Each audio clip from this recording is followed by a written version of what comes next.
1. The extra floor of my building. I live in a pretty normal apartment block. Nothing special. Beige walls, old elevator, neighbors who mostly keep to themselves. I've been here 3 years, long enough to know that the building is 12 floors. I live on the 8th, but on rainy nights, the elevator sometimes disagrees. The first time it happened, I thought it was just my tired eyes. I'd worked a late shift, and by the time I got home, it was close to 2 a.m. The rain was steady, that soft, relaxing kind of sound that makes the whole city feel quieter. I stepped into the elevator, pressed 8, and leaned back, listening to the rain tapping the small window at the end of the hallway. The doors closed. The elevator shuddered, then moved up. I wasn't really paying attention until I glanced at the glowing numbers above the door. 10, 11, 12, and then 13. The elevator stopped with gentle lurch. There is no 13th floor in my building. I know that for a fact. I've seen the elevator panel 1,000 times. It skips from 12 to the roof access. But that night, the little orange 13 was lit. The door slid open. I remember feeling not scared. Exactly. Just like I'd woken up in the wrong version of my life. The hallway outside looked almost identical to my own. Same wallpaper, same cheap carpet, same humming fluorescent lights. But everything was slightly off. The lights were dimmer and they didn't flicker. The carpet was too clean. No stains, no worn patches. The air smelled like nothing at all. No dust, no cooking smells, nothing. And it was silent. Even at 2 in the morning, I usually hear something in my building. A TV, footsteps, a toilet flushing. Here, there was only the quiet buzz of the lights. I took one step out of the elevator. The door stayed open behind me. There were apartment doors on either side of the hall. Number 1301, 1302, 1303. None of them had doormats. None had shoes outside, or delivery boxes, or decorations. Just identical doors, perfectly aligned, like a model of a hallway instead of a real one. I don't know how long I stood there, listening to that electric hum, before I noticed the sound. At first, I thought it was the rain, a soft, distant patter, but it wasn't coming from outside. It was above me, like something walking slowly on the ceiling, matching the rhythm of falling water. Step, step, step, moving toward me. The calmness I felt turned into a heavy pressure in my chest. It didn't feel hostile, exactly, just wrong, like I was somewhere I really shouldn't be. Without thinking, I stepped backward into the elevator and hit the door close button again and again. The door slid shut just as the footsteps reached the spot directly above me. The elevator shuddered and began to move down. 13, 12, 11. When it opened again, I was on the 8th floor like nothing had happened. The hallway was old and slightly messy, the way I remembered. I chalked it up to exhaustion and maybe a malfunctioning display, until it happened again. And again, always on nights when the rain is steady and soft, always after midnight. Sometimes the elevator takes me straight to 8. Sometimes the numbers crawl up to 13 and the hallway is waiting. I've never walked farther than those first few steps. I've never knocked on any door. I've never looked up to see what's making those gentle, patient footsteps on the ceiling. But I've noticed something else. Every time I come back, my floor looks a little worse. The stains in the carpet are bigger. The paint is more chipped. The lights flicker longer before they stabilize. And on the panel inside the elevator, where there used to be a smooth blank space between 12 and the roof, there's a faint outline of a button that isn't there yet. A small, worn circle, right where 13 should be. 2, the wrong version of my sister. My sister and I used to finish each other's sentences. We were those annoying siblings who shared secrets with just a look. Same inside jokes. Same childhood memories. Or at least, I thought we had the same memories. It started with something tiny. We were sitting on the balcony during a late-night thunderstorm, watching the rain blur the city lights. I mentioned that storms always made me think of the time our dad left us at the gas station when we were kids. She frowned. That never happened, she said in this slow, careful voice. I laughed. I describe it in detail. The flickering fluorescent lights, the buzzing vending machine, the way Mom had yelled when Dad came back 10 minutes later. I remembered holding my sister's hand, her nails biting into my skin because she was so scared. My sister just shook her head. We never got left anywhere, she said. You're mixing it up with a movie or something. It bothered me, but I let it go. People misremember things. It's normal, except it kept happening. I'd bring up memories, and she'd look at me like I was describing someone else's life. The neighbor with the angry dog that always chased us? We never had a neighbor with a dog. That time she fell off her bike and chipped her front tooth? Her tooth got chipped in a pool accident, she said. She's sure of it. The time our grandmother called in the middle of the night, and we both listened on the old landline while she cried about shadows in her room. My sister looked almost scared when I said that one. Not of the story. Of me. Grandma died before we were born, she whispered. You know that. I did know that. And yet, I also remember the phone call, clear as the rain in front of us, tapping gently on the railing. It got to the point where I questioned myself constantly. I started writing down memories as they came, with dates and smells and tiny details. Every time I showed them to her, she denied them. One night, I couldn't sleep. The rain was falling steadily, that same soothing white noise that makes the world feel gentler. I decided to look through old family photos, just to reassure myself that I wasn't losing my mind. Except the reassurance never came. The photos didn't match. In my head, we had a blue house with peeling paint. In the photos, the house is yellow. I remember a birthday cake with 3 candles and a plastic dinosaur. In the photo from that year, the cake is plain, just white frosting and pink writing. And in the background of some pictures, my sister looks wrong. Her smile is a little too stiff. Her eyes are just slightly off-center from where I remember them focusing. In one picture, she's holding a doll I swear she never owned. Staring at that one, my skin prickled. Because in my memory of that day, I'm holding that doll. I started comparing everything.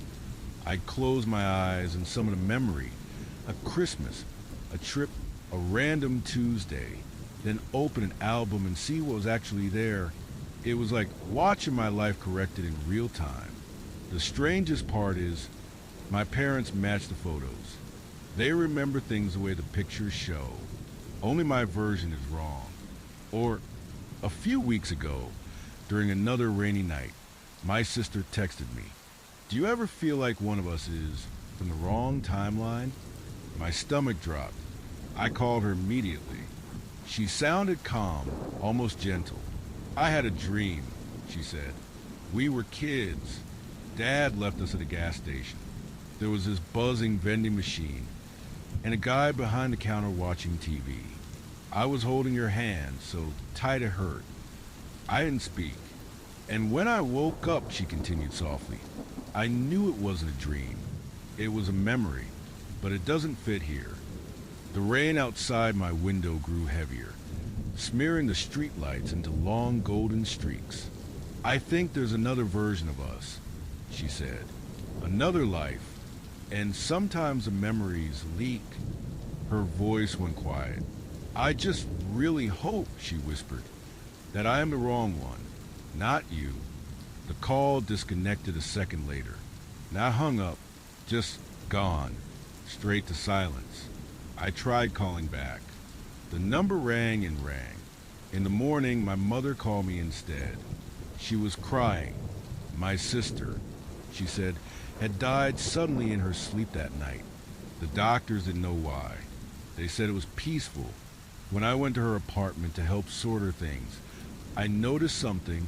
All the mirrors in her place were covered with sheets, not just draped, taped down tightly along the edges. On the hallway wall, there was a note in her handwriting. If I wake up on the wrong side again, please don't let her in. 3. Night shift at the Highway Motel. I work nights at one of those roadside motels where the neon sign never fully turns off. It's the kind of place people stop when they're too tired to keep driving, when the rain is heavy and the highway feels endless. The lobby smells like old coffee and cleaning products. The carpet has seen better decades. I actually like the night shift. It's quiet. I make tea, put on some soft rain sounds on my phone to blend with the real weather outside, and watch the cameras. Most nights are uneventful. About 6 months ago, a man checked in just after midnight.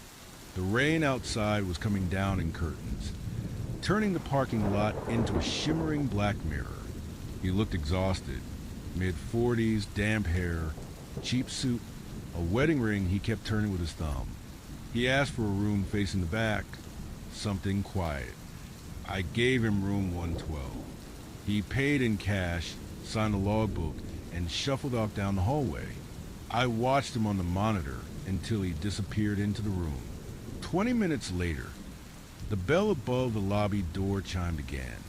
Same man, same suit, same tired eyes. He walked up to the desk and asked politely for a room facing the back, something quiet. I laughed, thinking it was a joke. Then I realized he looked genuinely confused. I just got off the highway, he said slowly, like his tongue was heavy. The rain's really bad. Do you have anything available? I checked the system.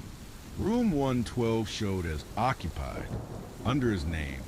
Sir, I said carefully, you already checked in? Room 112, remember? He stared at me for a long moment. Then he shook his head. I've never been here before, he murmured. But I know this place. The hair on my arms rose. I turned the monitor slightly so he could see. There was the small black and white camera feed for room 112. A man's silhouette was visible through the curtains, pacing slowly back and forth. Is that you? I asked. He leaned in, frowning. His eyes tracked the pacing figure. That's not, he started, then stopped. His face went pale. Can you zoom in? He whispered. I can't. The cameras are cheap and fixed. I told him that. On the screen, the pacing stopped. The silhouette turned toward the window, toward the camera.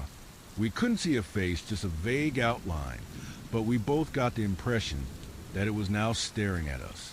At him. The man took a step back from the desk. I'm sorry, he said suddenly. I shouldn't be here.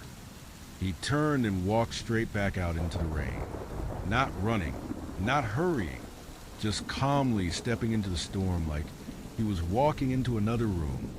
I considered calling out to him, asking if he was okay, but something about the way he moved made my throat close. On the monitor, the silhouette in room 112 slowly raised an arm and pressed a hand against the curtain, right where the glass would be. I didn't sleep well that day. The next night, rain again just before midnight. The bell chimed. Same man, same suit, same tired eyes. Do you have a room facing the back? He asked. Something quiet. This time I didn't joke. I checked the system. Room 112 was marked clean and vacant. No one had checked in all day. I remember you, I said. You were here last night. He swallowed hard and gripped the counter. I'm having to drive from hell, he whispered. I keep passing the same exits, the same billboards, the same gas station. I thought maybe it was just the rain making everything look the same, but he trailed off. I keep ending up here. I gave him the key to room 110 instead. On the monitor, I watched him enter 110, drop his bag, sit on the edge of the bed. Then I glanced at room 112's feed. The curtains, which had been open all day, were closed. A silhouette stood in front of them, motionless. I watched all night. Around 3 a.m., the silhouette in 112 moved away from the window and out of frame. A few seconds later, the hallway camera showed a shadow standing perfectly still outside 110. No knock, no movement. Just there, at 3:17, the shadow on the hallway camera simply wasn't there anymore. In the morning, I went to check on my guest. Room 110 was empty. The bed was made. No sign anyone had stayed there. The key card lay on the desk, neatly placed in the center. The computer showed him as no show. 0 night stayed. That was months ago. Since then, every time it rains after midnight, I get a little tense. I make my tea, put on the rain sounds, and watch the monitors. Sometimes room 112 is empty. Sometimes the curtains are closed, and a silhouette stands perfectly still behind them, hands resting lightly against the glass, as though it's waiting for someone tired and lost to step out of the storm and ask for a room facing the back. Something quiet. For my sleep app recorded a second voice. I started using a sleep app because the nights felt too long. I live alone. My apartment is small and quiet, the kind of place where the fridge hum and the ticking clock sound louder than they should. When it rains, the building makes these soft little settling noises, like it's breathing around me. The app was supposed to be simple.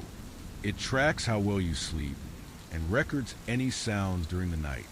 I thought it would be kind of funny, maybe catch myself snoring or talking in my sleep. The first few nights, that's all it was. I'd wake up, check the app, and see a few audio clips. The creak of the bed, the rustle of blankets, the distant sound of traffic. Once, I mumbled something completely incoherent, and I laughed about it for a good minute. It made me feel less alone, somehow, like there was still a little bit of life happening in the room while I was unconscious. Then the rain came. It was one of those slow, steady rains that start in the evening and just never stop. The kind that makes the whole world feel distant and gentle. I fell asleep to the sound of it tapping against the window, and I slept deeply. In the morning, I checked the app like usual. There was a clip at 2:13 a.m. that was longer than the others. I hit play. At first, I heard the rain. Soft, constant, like a blanket of noise. There was a quiet sound of my breathing, and then my own voice, mumbling something under my breath. I tried to make it out. I don't want to go back. I whispered, barely audible. Please don't make me go back. I frowned. I had no idea what that meant. I don't remember dreaming anything like that. Then, a few seconds later, another voice answered. It was just as soft, just as close to the microphone, and it sounded a little like me, but not exactly. Sure, you're already here, it whispered. Just sleep. The clip ended there. I sat up slowly in bed, phone still in my hand. My apartment was quiet. Morning light came into the curtains, gray and gentle. The rain was still falling outside. I replayed the clip 3 times. The second voice always sounded the same, almost like mine, but calmer, a little lower, a little slower, like someone doing an impression of me after listening for a long time. I told myself it was some kind of audio glitch. Maybe the app doubled my own voice somehow. Maybe the microphone picked up a strange echo. I deleted the clip and tried to forget about it. The next night, the rain continued. I slept with the app on again. In the morning, there were more clips. At 1:48 a.m., 3:02 a.m., 4:11 a.m., I listened. In one, I sighed in my sleep and muttered, "It's too dark." The second voice responded very gently, "You say that every time." In another, I asked, half asleep, "How many are there?" The second voice laughed quietly and said, "Only 2 that matter, you and me." I stopped the recording there. I didn't want to hear the rest. I closed the app and put my phone face down. All day, the words echoed in my head. You and me, you and me. That night, I tried to convince myself not to use the app. I brushed my teeth, turned off the lights, lay in bed listening to rain, and felt the old unease creeping in. The kind I'd had before I started using it. The kind where you're awake in the dark and your thoughts are too loud. So, I turned the app on again. Just for one more night, I told myself, just to see. Sleep came quickly with the rain. It always does. It wraps everything in a soft, repetitive sound, and your mind slowly loosens its grip. In the morning, there was only one clip, 3:17 a.m. My heart beat a little faster as I pressed play. I heard my breathing, the rain, the faint creak of the bed. Then, I'm scared, I mumbled, I don't know which one is real. The second voice answered right away, as if it had been waiting for question. You're both real, it whispered. You're just out of sync. There was a long pause. I could hear my breathing start to hitch, like I was about to cry, even though I don't remember feeling that in my sleep at all. Why are you here? I asked in the recording. Who are you? I'm the one who didn't wake up, the voice said. The version of you that stayed in the dark. You went on. I stayed. I've been here so long that I know everything you'll say. My hand shook a little as I held the phone. On the recording, the second voice continued, soft and patient. Every time it rains, the signal's clearer. Your thoughts bleed into mine. Your dreams drift over. I'm not angry. I'm just tired. It's lonely being the echo. In the background, the rain grew louder like it was right next to the mic. At some point, the voice murmured, one of us has to stop talking or we'll merge. And then there won't be an echo anymore. Just one of us in one place. My sleep self whispered something I couldn't quite catch. The recording glitched for half a second. A tiny crackle. Then, clearly, tomorrow, the second voice said, tomorrow, I think you'll wake up over here. The clip ended. I stared at the screen. The little progress bar sat at the end. The play button waiting for me to press it again. I didn't. I turned off the app, closed it, and uninstalled it. It felt like peeling off a bandage that had grown into my skin. That night, I didn't record anything. I lay in the dark listening to the rain and promised myself I would just sleep. No more apps. No more recordings. I woke up feeling strange. Not bad. Not good. Just unfamiliar in my own body. The apartment seemed slightly different, too. The shadows not where I expected them. The angle of the light on the wall, a little wrong. When I reached my phone, I realized something. The sleep app was there again. Installed. I opened it with numb fingers. The history was empty. No previous nights. No graphs. No recordings. No evidence. As if I had never used it at all. Now, on rainy nights, I don't turn it on.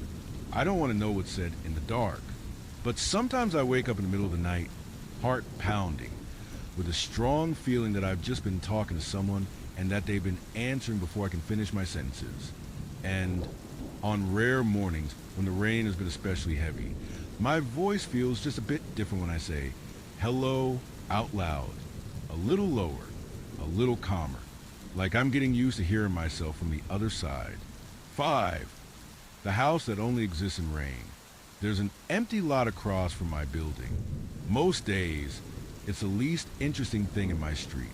Just a rectangle of gravel and patchy grass, ringed by a leaning metal fence. A couple of weeds, a dumped shopping cart, the remains of an old signpost with nothing on it anymore. I see it every morning when I open my curtains. Nothing there, just the space where a house should be. But when it rains, things change.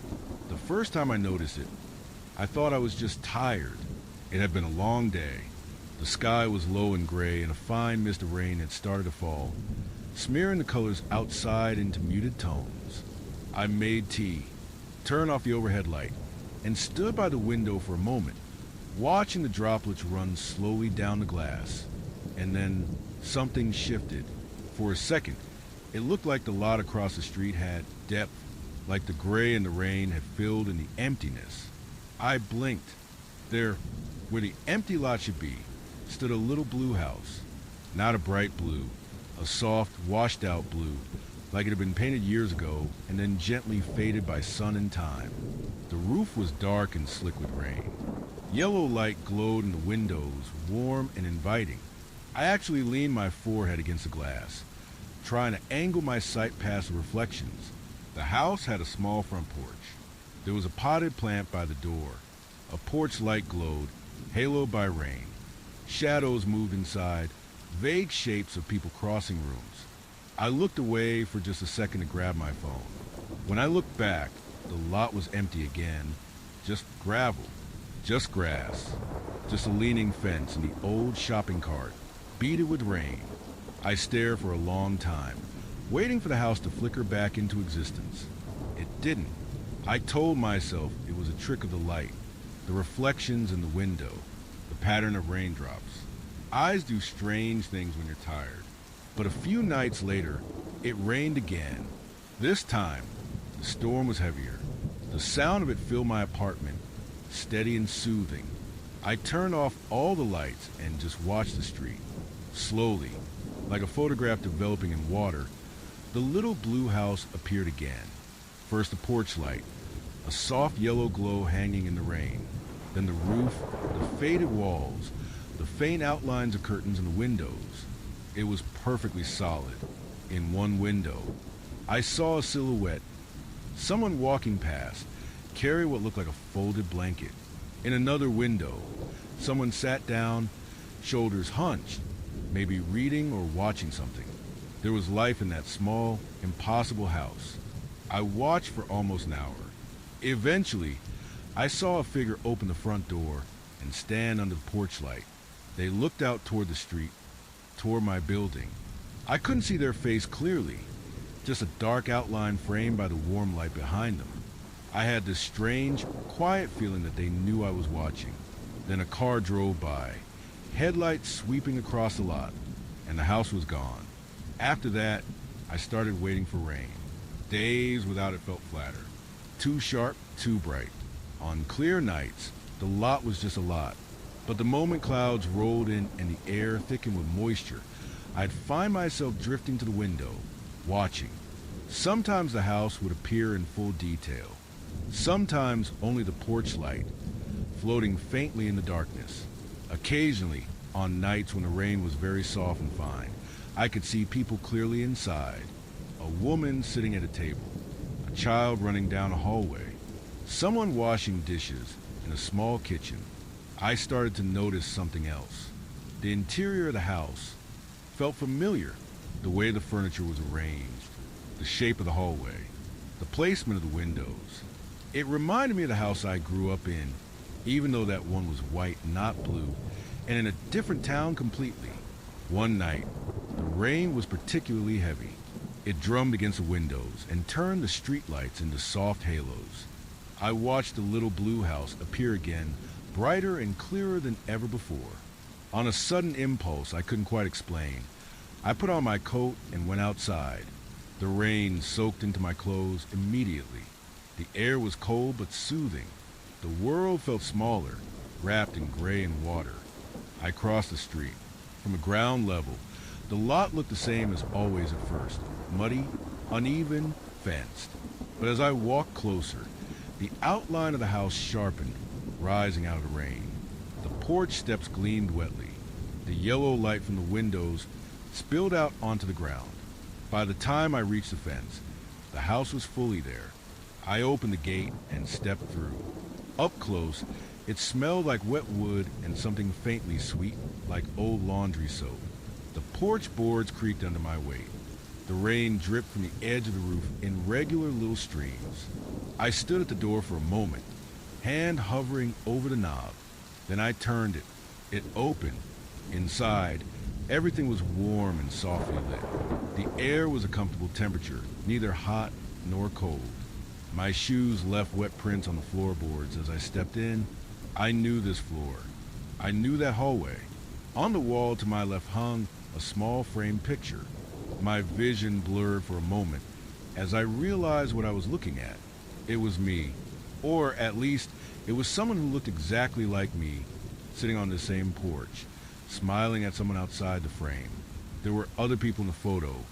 Two, a partner I didn't recognize, a child with my eyes. In the next frame, I stood in the kitchen, laughing, holding a birthday cake. I walked further in. The living room was modest but cozy. A worn couch, a coffee table with a mug on it, a blanket draped over the armrest, children's drawings on the wall, signed with a name that made my chest tighten. My name. I ran my fingers over the back of the couch. It felt solid, real, lived in. A small pair of shoes sat near the door. A school backpack leaned against the wall with a keychain I used to have years ago. One I'd lost and never replaced. Hey, a small voice said behind me. I turned slowly. A little girl stood in the doorway of the hall. Her hair was damp, like she'd just come in from the rain.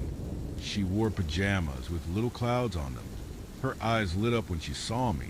"You're home early," she said and smiled. "Did the rain stop?" I opened my mouth. Nothing came out. She frowned slightly, taking a step closer. "Why do you look weird?" Her face shifted then, just a tiny bit. Not wrong. Exactly. But like she was seeing me and not seeing me at the same time. Recognition and confusion mixing. "Daddy?" she asked softly. Or "Mommy?" The word blurred in my ears. A presence moved in the hallway behind her. A shape I somehow knew without ever having met. The partner from the photos, coming toward us, saying my name in a familiar, gentle way that made my throat ache. I stepped back. The air suddenly felt too thick. I shouldn't be here. I whispered. The little girl's smile faltered. "You always say that when it rains," she murmured, "and then you go away." The room tilted. The sound of the rain grew louder, pounding on the roof, on the windows in my head.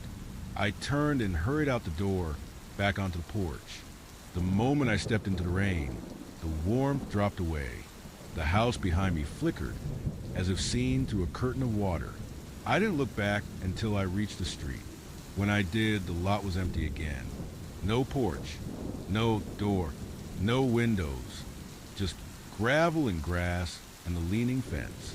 Now, when it rains, I still go to the window. I still watch. The little blue house still appears, though sometimes it seems dimmer, like it's further away. In an upstairs window, I often see a small figure standing very still, facing my building. I don't know if she can see me. I don't know if that life is something I lost, or something that never was, or something that belongs to another version of me who didn't make the same choices. All I know is that the house only exists when it rains. And every time, it feels a little less like a haunting and a little more like a memory that remembers me back. 6. The neighbor who watches my dreams. I've always been a vivid dreamer. My nights are full of strange, detailed scenes. Old classrooms, unfamiliar cities, long hallways that never quite end. Some are scary, some are sad, most are just odd. By morning, they usually fade into vague impressions. What helped was rain. On rainy nights, I sleep more deeply. The steady sound against the window calms everything down. I'll put on a low-volume rain ambience video, close my eyes, and let my thoughts drift away with the sound. For a while, that was my routine. Then my new neighbor moved in. It was late autumn when I first saw them. A quiet person, a little older than me, carrying boxes up the stairs in the light drizzle. We nodded at each other in the hall. They had that tired but polite look that city people get. Over the next few days, I heard them moving furniture, then less and less as they settled in. They didn't play loud music. They didn't argue. Just occasional footsteps and the faint murmur of a TV. One evening it was raining. A gentle, steady rain that had been going on since afternoon. I made tea and ran into my neighbor in the hallway as we both checked our mail. They gave me a small smile. You sleep okay when it rains? They asked. It was a strange question from someone I barely knew, but their tone was casual, almost friendly. I shrugged. Honestly, better than usual, I said. Rain knocks me out. They nodded like that confirmed something. Yeah, they murmured. I noticed. I didn't think much of it. Just hallway small talk. Until a week later, we crossed paths again on another rainy night. This time, they looked a little more tired, dark circles under their eyes. Hey, they said quietly, did you have a dream about a long corridor and red doors last night? The question caught me completely off guard. I stared. Yeah, I said slowly. How did you know that? Their shoulders slumped slightly, in a way that was more resignation than surprise. I was afraid of that, they said. They glanced up and down the hallway, then lowered their voice. I see your dreams, they whispered, on my walls, only when it rains. I laughed at first, not because it was funny, but because it was easier than admitting how unsettled I felt. You're joking, I said. They shook their head. Come over sometime when it's raining, they said softly. I'll show you. A part of me wanted to refuse. Another part was too curious. So the next time the sky opened up and the familiar sound of rain filled the building, I knocked on their door. They let me in with a quiet, hey, stepping aside to let me pass. Their apartment was neat, sparsely decorated. A few plants, a small couch, glowing warm lamplight. Bedroom is this way, they said. Something about the phrasing made a shiver run up my spine. Still, I followed. The bedroom was simple. Bed, dresser, a couple of framed prints.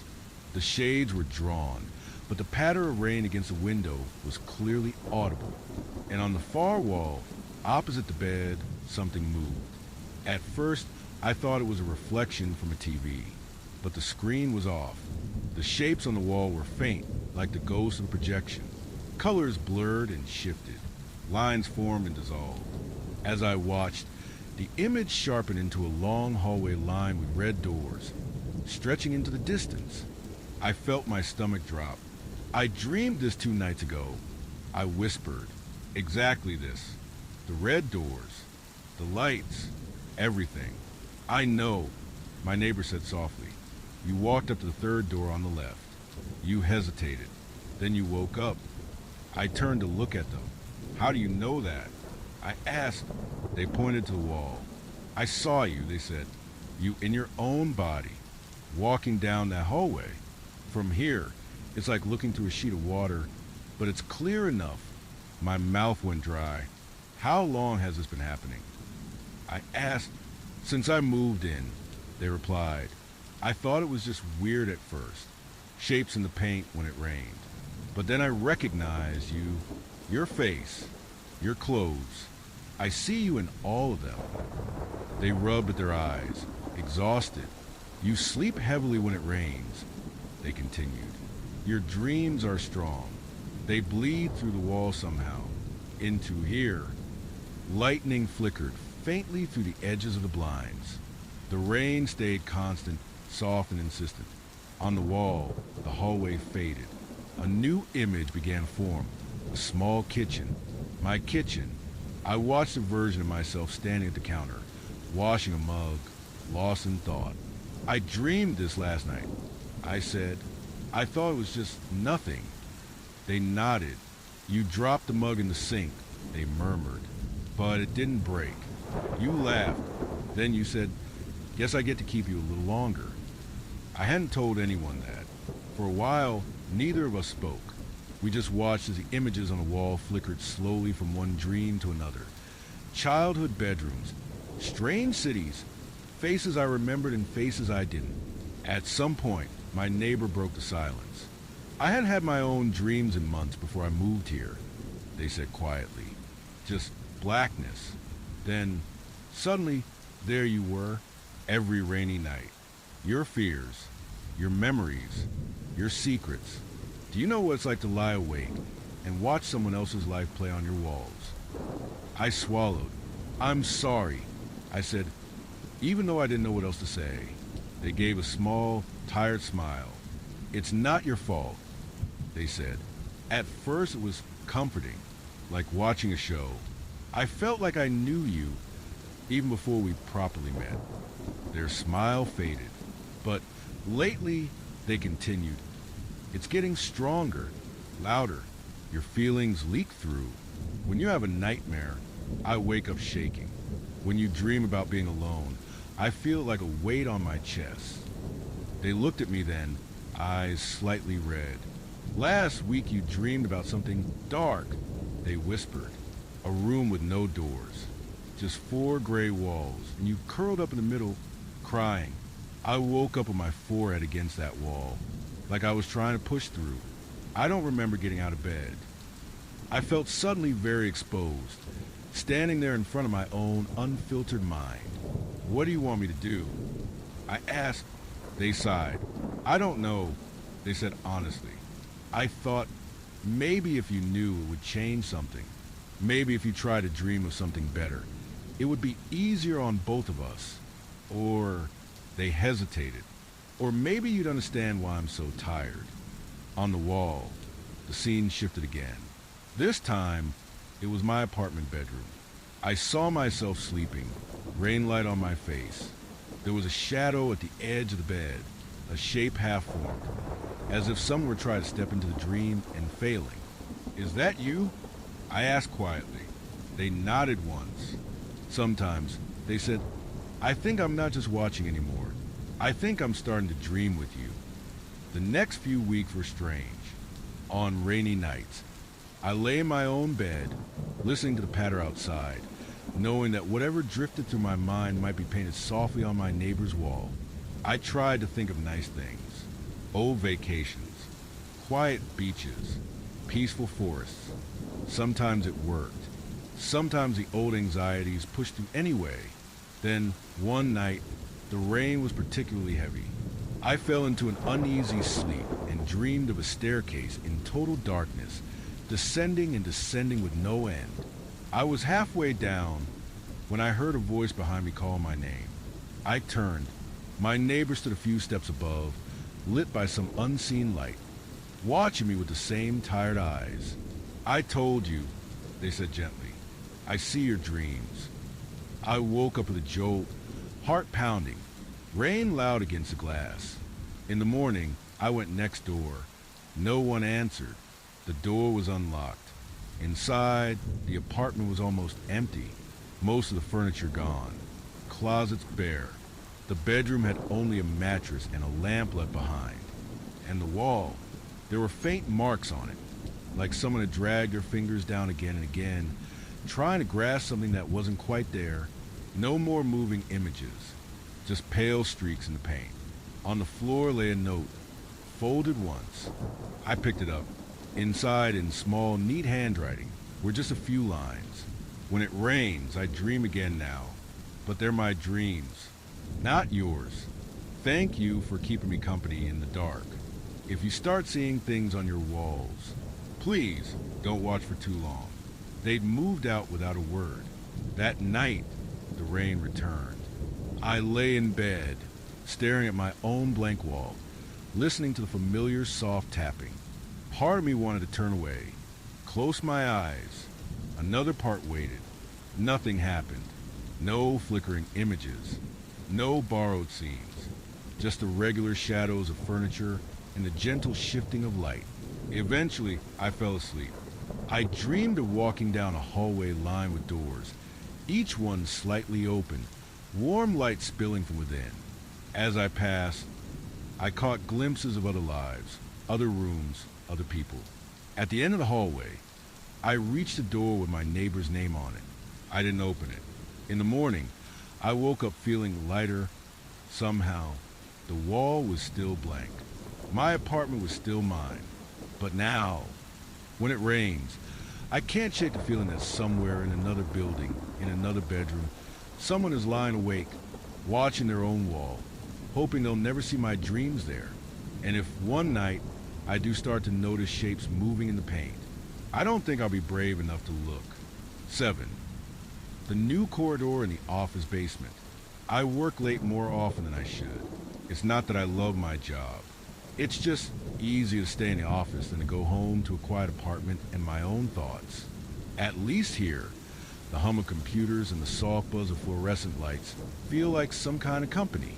On rainy evenings, the building gets even quieter. People rush out early, worried about traffic or flooded roads. By the time it's fully dark outside, it's usually just me and the cleaning staff. This started on a night like that. The rain was steady, pattering softly against the long office windows, turning the city into smears of light. I was finishing up a report when half the floor went dark. My monitor flickered. The lights over the far cubicles snapped off with a soft pop. A second later, the emergency lights came on, those dim, yellowish backups that make everything look a little unreal. I sighed, pushed my chair back, and rubbed my eyes. We've had power issues before. The building's old, and the wiring down in the basement hasn't been updated in forever. I knew the drill. Go downstairs, reset the breaker, come back up, pretend I'm an electrician for 5 minutes. The elevator still worked, humming softly as I rode it down, watching the glowing numbers creep toward B. When the door slid open, the air felt colder. The basement level is usually pretty boring. Concrete floors, storage rooms, the maintenance office, the breaker room, a few old filing areas. I've been down there enough times that I could walk it half asleep. But when I stepped out of the elevator, the layout was wrong.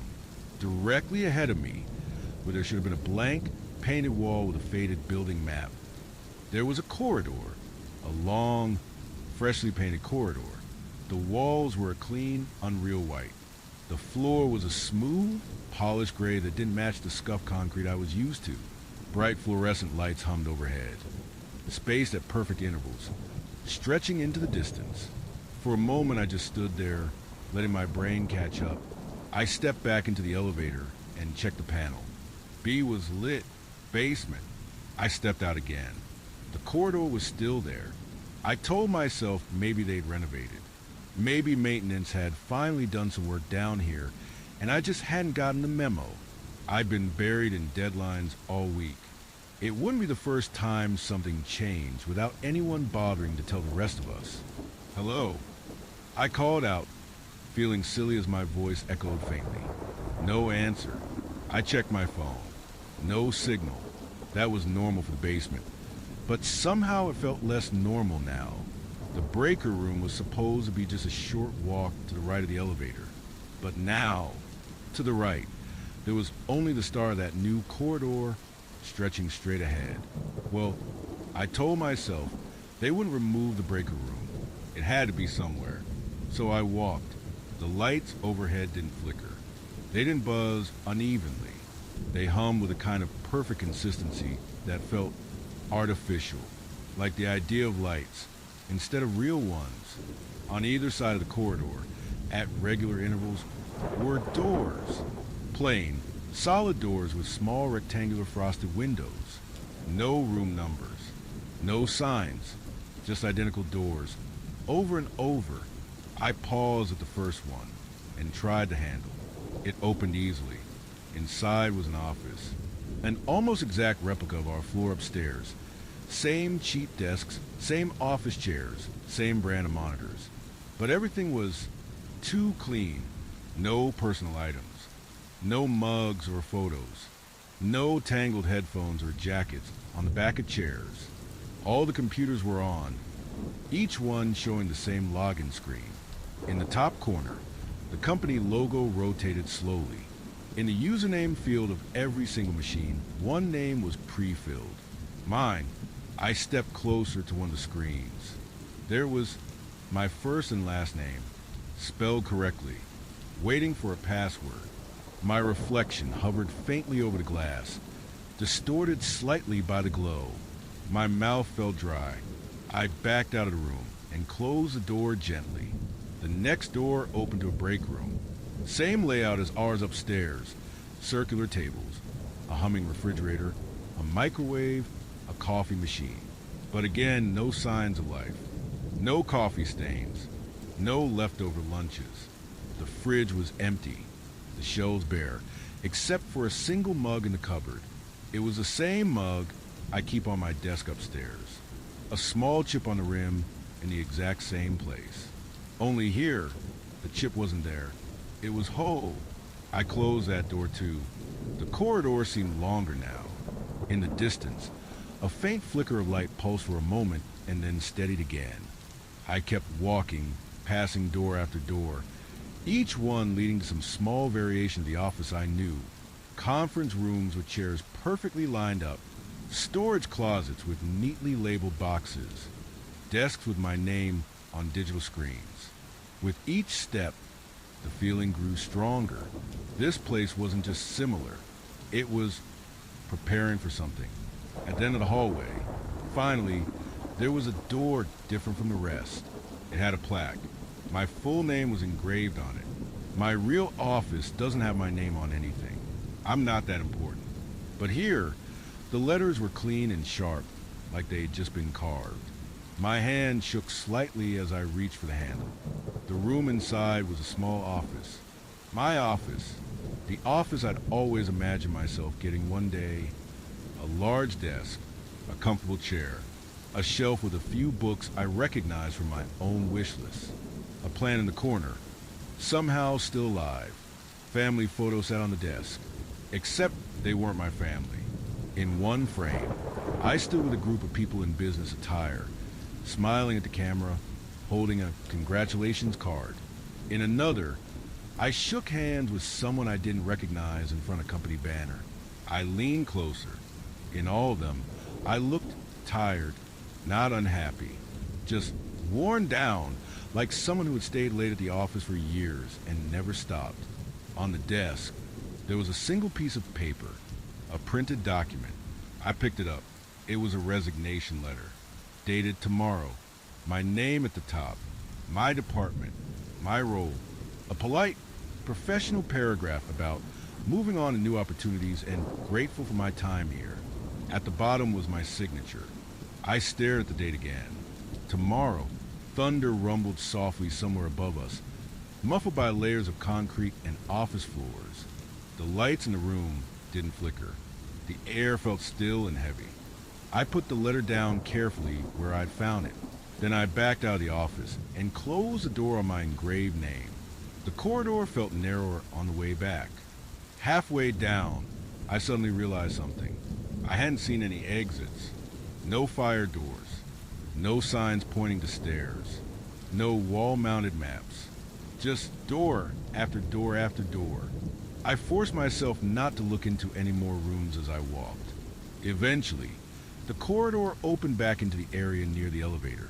The regular basement layout snapped back into place, like a picture shifting in focus. The old painted wall was there again. The building map, the scuffed floor, the familiar hum of aging lights. I turned around. The new corridor was gone. In its place, only a small stretch of ordinary hallway led to the breaker room, exactly where it had always been. My legs felt a little weak as I went in and flipped the necessary switch. The lights upstairs would be back on now. Another small crisis solved. But something had changed. The next morning, I came in to find an email from HR. Mandatory all-staff meeting for PM. By lunchtime, the rumor started. By 3:30, we knew. Layoffs. The rain had stopped by then, but the air still felt damp, heavy with the storm's aftermath. We filed into the big conference room, hearts pounding, faces tight, pretending not to dread the words we knew were coming. They said all the standard things: restructuring, financial realities, difficult decisions. Names were called one by one. Mine wasn't. After the meeting, my manager asked to see me. We sat in their small glass-walled office as the sky darkened again, clouds building for another round of rain. There will be some shifts in responsibilities, they said carefully. There's an opportunity for you to move into a slightly different role. More responsibility, more visibility. It's not officially a promotion yet, but they slid a document across the desk. I'd like you to consider stepping up. The paper in front of me was a summary of the new role. Better pay, Longer hours, more expectations. For a moment, the room seemed to tilt. I imagined that small office at the end of the impossible corridor, the engraved plaque, the photos of a tired version of me fake smiling for camera, the resignation letter dated tomorrow. Can I think about it? I asked quietly. Of course, my manager said, but not too long. We need someone in this position soon. I left work right on time that day. No staying late. No going to the basement. When I passed the printer room on my way out, I saw something that made my skin crawl. In the output tray, there was a single piece of paper, a resignation letter, blank name, blank date. The format was identical to the one I'd seen in the other office. Only the fields were empty, waiting. I didn't pick it up. I turned and walked out into the soft drizzle instead. Now, every time I stay late and it starts to rain, I feel a pull toward the elevator, toward the basement, toward that corridor that might or might not be there, waiting to show me how the story ends.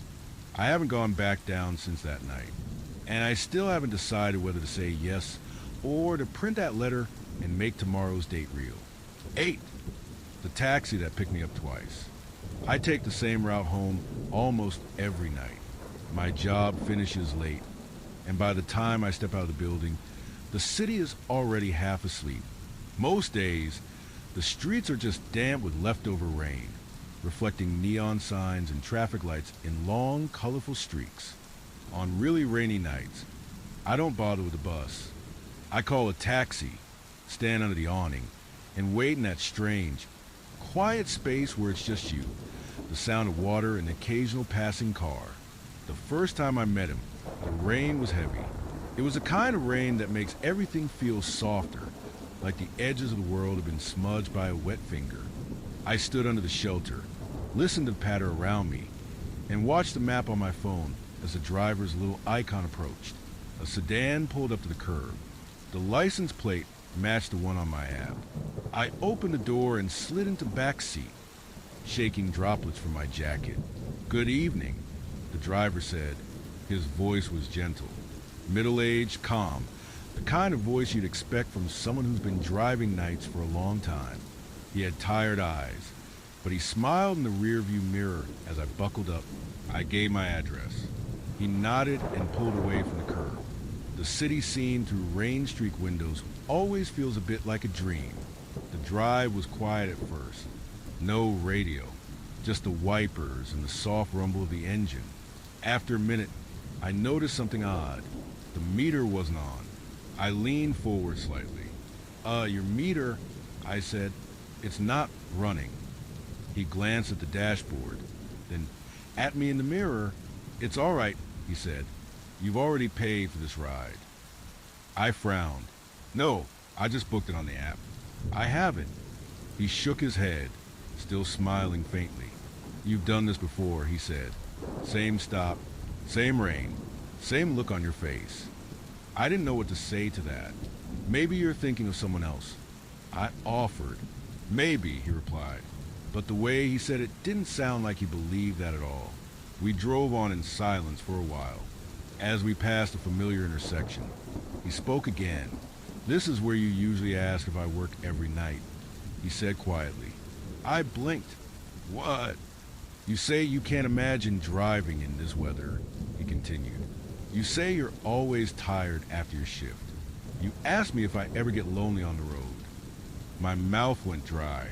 "I've never asked you that," I said. "We've never talked before." He gave a soft, almost apologetic chuckle. "That's what you say every time," he murmured. The rain seemed louder suddenly, drumming on the roof, masking the sound of my quickening heartbeat. "Have we met?" I asked slowly. "Like outside of this? Do I know you from somewhere?" He shook his head. "You know me," he said. "From the nights you don't remember." We passed blocks that looked more and more familiar, in that way rainy streets always do, like repeating patterns. Same convenience stores, same gas stations, same glowing signs. A strange deja vu crawled up my spine. I checked my phone. The app still showed that the ride was in progress. The price estimator ticked up, but the meter on his dash remained dark. Look, I said, forcing a laugh. If this is some kind of prank, it's working. I'm definitely creeped out. He didn't answer right away. When he did, his tone was softer. Last time, he said, you were crying. I stared at the back of his head. You sat right there in that seat, and you cried quietly the whole way, he continued. You tried to hide it. You looked out at the rain, like it could wash everything away. I swallowed. Why would I be crying? I asked. He hesitated. Because this is where you always realize you should have gone to the hospital, he said. We stopped at a red light. The glow from the signal washed the interior of the car in dull red. Hospital. I repeated. He nodded toward the windshield. I followed his gaze. We were stopped in front of a hospital entrance. I hadn't noticed where we were headed until that moment. This is my address, I said. I didn't give you this destination. You did, he said calmly. Not this time. Another time. He turned in his seat slightly, meeting my eyes in the mirror. You got a call during the ride. He went on. Someone you care about. They were alone, scared, in pain. You told yourself you'd visit tomorrow instead. You told yourself you were too tired tonight. My chest tightened. Who? I whispered. Who was it? He sighed softly. That changes, he said. Sometimes it's your father. Sometimes your sister. Sometimes a friend you haven't spoken to in months. But the feeling is always the same. He nodded toward the entrance. You don't go in, he said quietly. You go home instead. You say you'll come in the morning. You don't get that chance. Thunder rolled faintly in the distance. I stared at the hospital doors, automatic and patient, opening for people rushing in with umbrellas and stretchers. How do you know that? I asked. He watched me silently for a long moment. Because I keep driving you home after, he said. Again and again. And you always look out at the rain and say, I should have gone in. The world felt unreal. Maybe it was the long shifts. Maybe it was the rain and the late hour and the quiet, calm way he spoke. All I know is that I opened the door. The air outside was cool and damp as I stepped out, leaving the back seat behind. The hospital's fluorescent lights fell harsh after the soft interior of the car. I turned back. Wait, I said, at least tell me you're. The car was already pulling away from the curb. The lights blurred into the traffic. In a moment, it was just another pair of taillights in the rain, indistinguishable from the rest. Inside the hospital, everything was bright and brisk and hurried. I found myself walking to the information desk before I'd even decided who I was asking about. My phone buzzed in my hand. A missed call notification from a relative I hadn't spoken to in weeks. The timestamp was from 20 minutes earlier, while I'd been in the car. My heart hammered as I asked the nurse at the desk if that person had been admitted. They had. I found them in a room, pale and shaken but alive. They said they hadn't want to bother me but had called anyway, hoping I might pick up. They were glad I came. I stayed until morning. It wasn't dramatic. No life or death surgery. No tragic last words. Just a scare that could have easily gone worse if no one had been there. On my way out, exhausted, the sky still gray and dripping, I checked the taxi app. The ride history showed a completed trip. My starting point was the office. My drop-off point was my home address, not the hospital. The driver's name was listed as unavailable. No photo, no rating, just a license plate number. I recognized it instantly. That night, a few weeks later, it rained again. I finished work, stepped out under the awning, and hesitated before opening the taxi app. Finally, curiosity won. I booked a ride. A few minutes later, a car pulled up. Same make, same model, same license plate. I opened the back door carefully. A different driver looked back at me. Younger, earbuds in, distracted expression. Your name? He asked. Heading to your address? I nodded slowly. sliding into the seat. As we drove away, I glanced at the dashboard. The meter was running normally. The driver hummed along to music only he could hear. The ride was uneventful. Only once at a red light did I catch something strange. I looked into the side mirror. For a brief second, reflected in the glass, the person sitting in the driver's seat looked older. Tired eyes, calm smile. Then the light changed, and it was just a young driver again, tapping the steering wheel. Now, when it rains and I think of skipping a visit, putting off a call, waiting until tomorrow, I remember that soft voice saying, "You've already paid for this ride." And I go in. 9. Borrowed body at 3:17 a.m. I started waking up at 3:17 a.m. every time it rained. Not 3:15, not 3:20. Always 3:17, glowing on my digital clock in soft red numbers. At first, I thought it was just one of those weird sleep patterns. People talk about the witching hour and all kinds of nonsense, but for me, it was just annoying. I'd hear the rain, open my eyes, see 3:17, roll over, and eventually fall back asleep. Then it changed. One night, I woke up, saw the same numbers, and realized something was wrong. I wasn't in my bed. I was standing. My feet were bare on a cool wooden floor. My hand rested lightly against a window frame. The air smelled different, like coffee and dust and some kind of floral cleaner I didn't use at home. I stared out through glass that wasn't mine at a street I'd never seen before. It was raining softly. A narrow road, a row of houses with small fence yards, a flickering street light. My first thought was, I'm dreaming. My second thought was, this is far too detailed. I lifted my hand. It looked older, slightly wrinkled around the knuckles, a faded scar along the index finger. My skin, but not quite my skin. A wave of emotion washed over me. Not my usual half-asleep annoyance or mild anxiety. This was deep, aching sadness, the kind that sits in your bones. I didn't know where it came from, but it filled my chest so completely I could barely breathe. I blinked, and I was back in my own bed, heart pounding, staring at the ceiling of my familiar bedroom. The rain drummed on my window now, not the one I'd just been touching. The clock glowed, 3:18.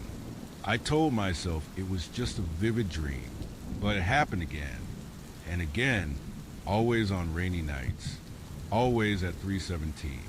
Sometimes I'd find myself in a small apartment, standing in a kitchen with peeling linoleum, staring at a sink full of dishes. Sometimes I'd be on a balcony overlooking a different city, taller buildings, more lights blurred by the rain. The bodies were always different. Once, my hands were young and callous, nails bitten to the quick. Another time, they were slender and carefully manicured. Sometimes I felt the weight of long hair on my neck. Sometimes the stiffness of old injuries in my knees. But the feeling was always the same, a heavy, almost suffocating sadness. It didn't always have a clear cause. Sometimes I had the vague sense of a loss.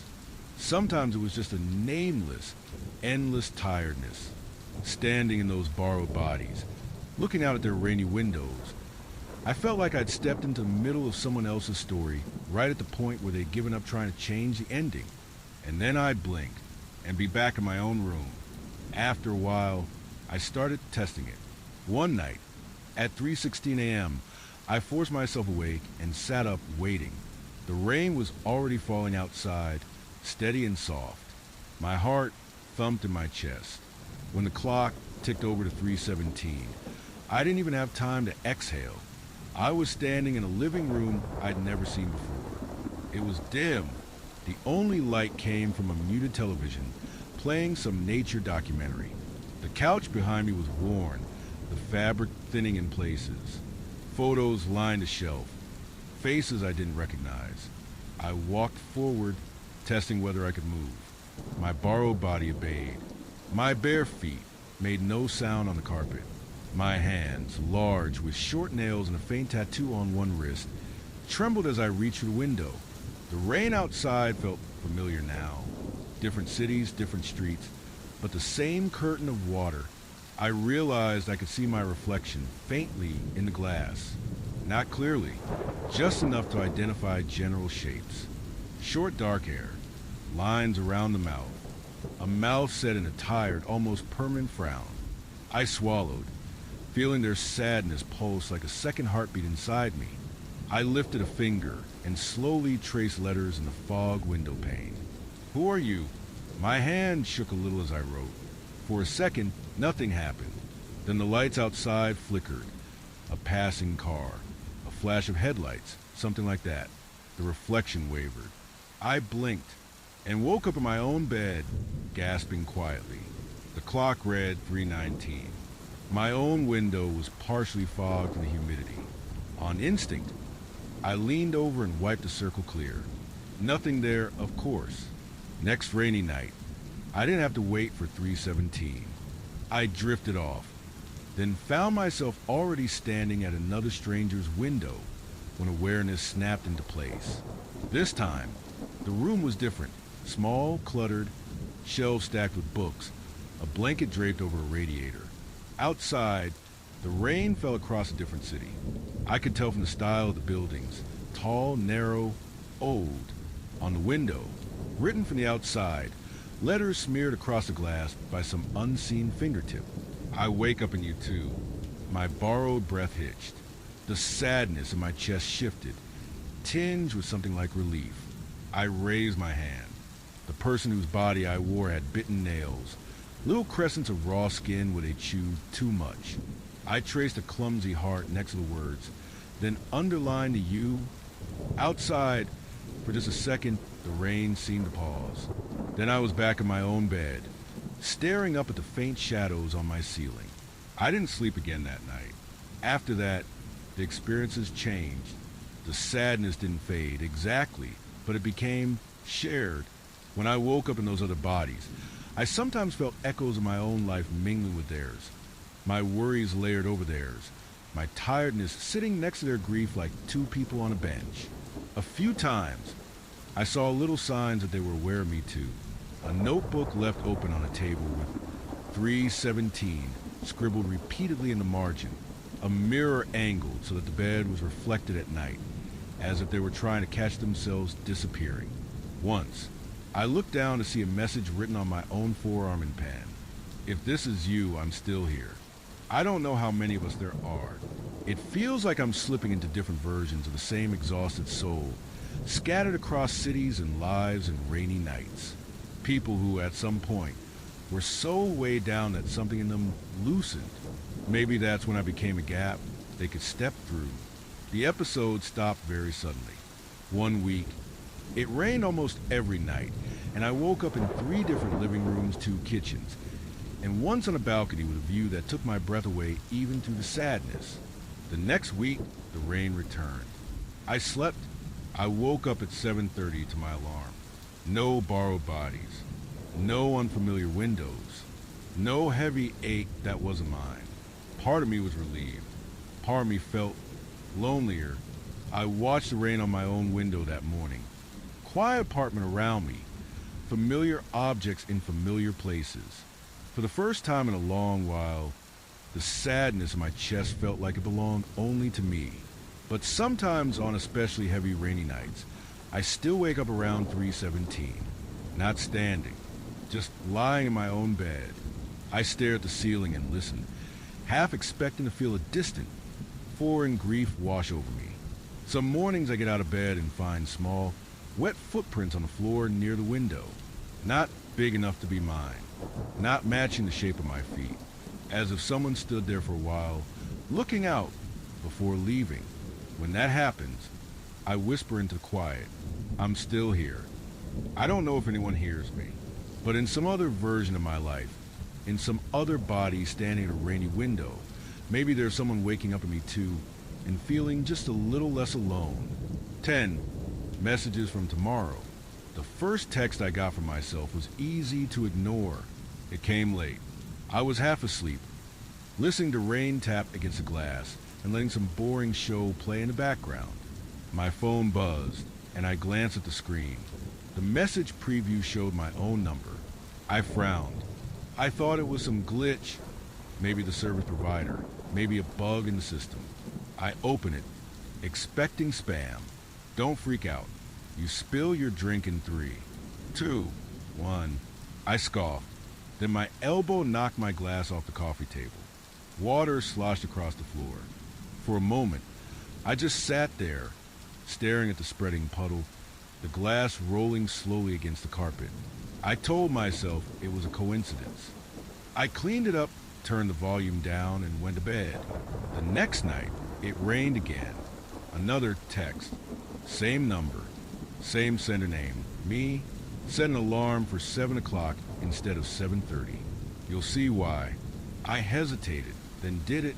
At 7:05 the next morning, the power went out. My alarm, on battery backup, still rang.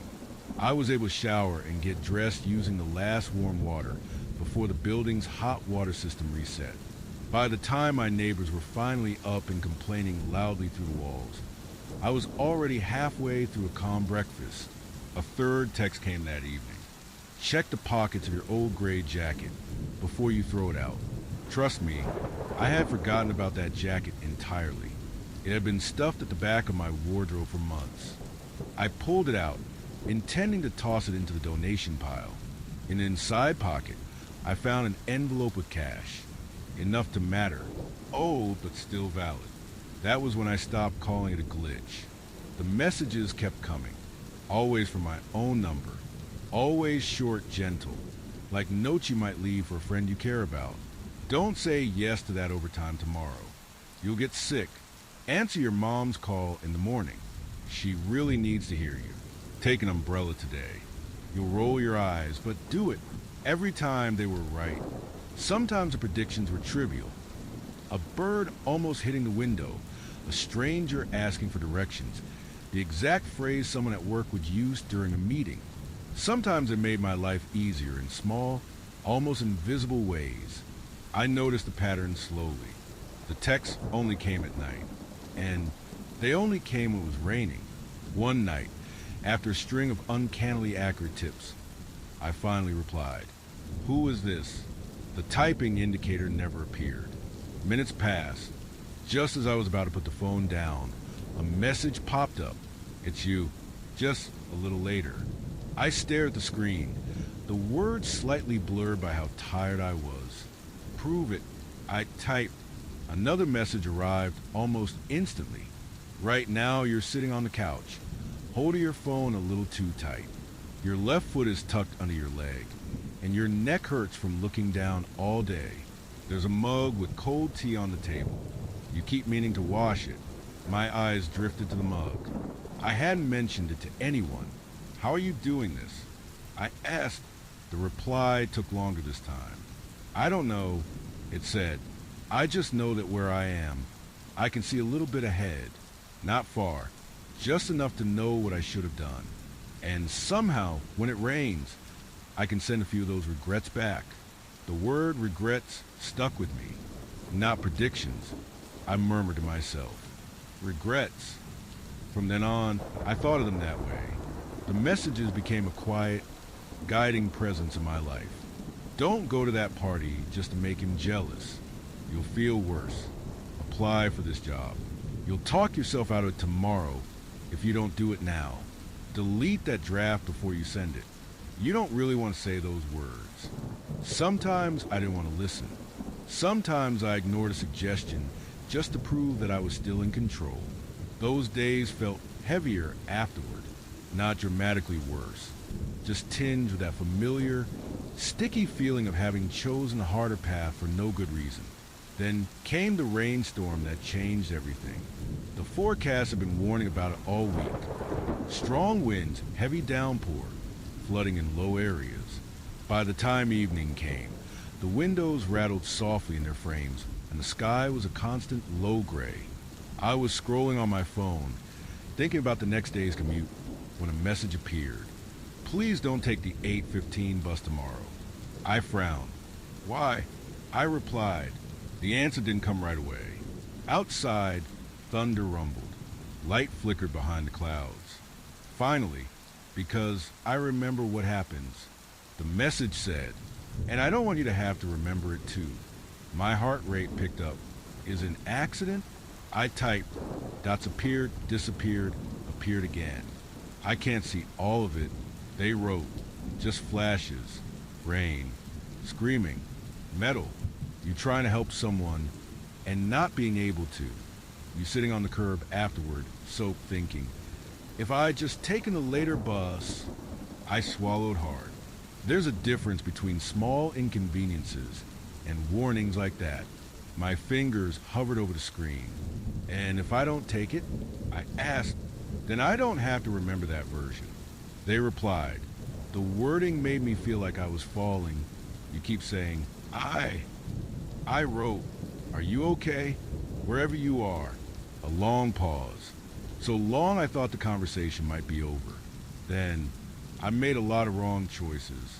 They said, I ignored a lot of signs. I hurt people without meaning to. I stayed when I should have left, and left when I should have stayed. I took the 8:15. Rain hammered harder against the window. I don't know what happens to me if you start choosing differently. They went on. Maybe I fade. Maybe I just stop getting attendees. But if the price of that is you not having to sit on that curb, soaked and shaking, thinking you should have listened, then I can live with that. Or whatever this is. I set my phone down slowly, staring at the wall. In the morning, I took the later bus. The 8:15 never even arrived at our stop. We found out why from the news. There had been an accident on the route. Bad weather. A car had lost control and collided with the bus on a narrow bridge. Injuries. Chaos. Images of twisted metal and flashing lights played on a loop. The number of the bus flashed across the screen. 8:15. My hands shook as I watched. That night, the rain returned. I didn't know if I'd get another message. I didn't know if changing that one decision had snapped some thread or opened another. Around midnight, my phone buzzed. Thank you, the message said. For what? I asked. For proving it can be different. They replied. For once, I have a memory that isn't terrible. I remember you taking the later bus. I remember you sighing with relief when you heard the news instead of blaming yourself. It hurts less somehow from here. My eyes stung. Where is here? I typed, after a moment, the place where you've already done everything you're going to do. They wrote, and you can't change any of it. The place with too many versions of if only and not enough chances to rewrite them. Lightning flickered silently in the distance. The next message came slower. I think this is the last time I can reach across. They said, that bus was the big branch, maybe the biggest. After this, your path and mine might be too different. The signal gets weaker. I don't know if the rain can carry my regrets to you anymore. My chest tightened. Will you be okay? I asked. A long pause. I don't know. They admitted. But knowing there's a version of me that stepped out of the way, that picked up the phone, that apologized, that stayed home that one night, that makes this feel a little less like a prison and more like a warning sign on a road I've already driven. The storm outside was beginning to ease, the rain softening into a gentle patter. The final message came quietly. After tonight, I think I become the version that never texts. They wrote, please make it worth it. And then, good night. I typed back a dozen things. Thank you. I'm sorry. I'll try. Who are you really? But the messages hung there, unsent to an address that suddenly didn't seem to exist anymore. Each attempt returned an error. My own number, now unreachable. The next rainy night came and went with no new texts. Life went on. There were still mistakes, of course. Bad days. Thoughtless words. Times I didn't listen to my gut and regretted it later. But something quiet had shifted in me. Whenever I stand at a crossroads now, even over something small, I imagine a tired version of myself. Somewhere, looking back at this moment, wish it had gone differently. And I try to be the version that listens. Sometimes I still get the urge, late at night when it's raining. open a new text to my own number and type out a warning or a piece of advice. I never send them, but I like to think somewhere out there on some other timeline, a phone buzzes on a coffee table and a tired, regretful me gets one small chance to step out of the way of the 8:15. One, the man under my window. I live on the 3rd floor of a very quiet building. The kind of place where nothing dramatic ever happens. Old paint, small balconies. A tree that taps the glass when the wind is strong. When it rains, the street below turns into a long, shimmering ribbon of light. And I like to just sit and watch it, listening to the soft, steady sound. That's how I noticed him. It was a slow, gentle rain, not a storm. Just enough to blur everything a little. I was sitting by the window with the lights off, sipping tea, when I saw a figure standing on the sidewalk directly below my apartment. A man standing right under my window. He had an umbrella, dark and simple. He wasn't walking. He wasn't on his phone. He just stood there, shoulders relaxed, facing the building, looking up. I couldn't see his face clearly. The brim of the umbrella, the angle of the light, it was all shadow. But I could tell he was looking up at my window, at me. I froze for a second, then told myself it was normal. Maybe he was just waiting for someone. Maybe he'd called a cab. Maybe he was getting out of the rain before deciding where to go next. I looked away for a moment, reaching for my phone. When I looked back, he was gone. No footsteps. No sound of someone walking away in the puddles.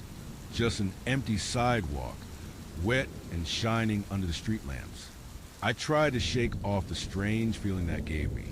People come and go. You can blink and miss them. I told myself it was nothing, but a few nights later, it rained again. And there he was. Same spot, same posture, same dark umbrella. Standing under my window, looking up. This time, I shut off even the small lamp in the corner, letting my eyes adjust to darkness so I could see better. I stayed back from the glass, not wanting to be obvious. He didn't move. He just stood there, like he had all the time in the world, his face hidden in the darkness of the umbrella's shadow. After maybe 10 minutes, a car drove by, its headlights washing over the building. For a split second, the light passed over him, and I saw something that made my skin prickle. His face looked familiar. Not, I know this guy from somewhere, familiar. Am I looking in a mirror? Familiar. The light moved on. He disappeared into shadow again. I stumbled back from the window, heart thudding a little harder than it should have. I didn't go back to look until the rain had almost stopped. By then, he was gone. The next time I saw him, I deliberately pretended not to see. I felt it first, that weird sensation of being watched. I kept my eyes on my phone, acting like I was absorbed in scrolling, but my peripheral vision couldn't ignore the shape at the edge of the sidewalk. Still as always, umbrella, head tilted up. Every time the rain came, he was there, always under my window, always alone. It got to the point where I avoided looking outside when it rained. I'd draw the curtains earlier, turn the TV up a little louder, try not to think about the silent figure below. One night, curiosity won. The rain was heavier than usual, a soft roar instead of patter. I turned off all the lights, went to the window, and opened it just a crack. Cool, damp air slipped in. The sound of the rain grew more intimate, closer. I leaned slightly toward the opening. Can you hear me? I whispered. The man under the window moved for the first time. He turned his head just a little, as if angling his ear toward the sound. It sent a chill through me. Who are you? I tried again, voice barely louder than the rain. He didn't answer, but his posture shifted, the tiniest adjustment, like someone deciding whether to take a step forward. I shut the window. I didn't open the curtains for the rest of the night. Days passed, some dry, some cloudy, some bright. Then came a stretch of rain. 3 days in a row. On the second day, my curiosity changed into something like determination. I was tired of feeling watched. I was tired of hiding inside my own apartment. So when the rain started again that evening, I put on my jacket, grabbed my keys, and walked down the stairs. I told myself I wouldn't confront him. I just wanted to see him up close. To prove to myself he was just some ordinary guy who happened to like standing in the rain. At the bottom of the stairs, I hesitated at the door, hand hovering over the handle. Then I stepped out. The rain was soft but steady, soaking into my hair, my clothes, my shoes almost immediately. The street smelled like wet asphalt and old leaves. I looked to my left. There was no one under my window. I walked to the spot anyway. From down here, my building looked taller somehow. My window on the third floor glowed faintly.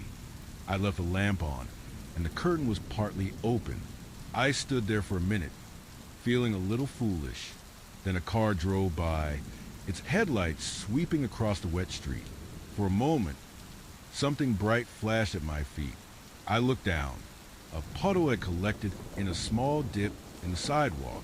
In it, perfectly reflected, was a man standing where I stood, holding an umbrella I didn't have, looking up at my window.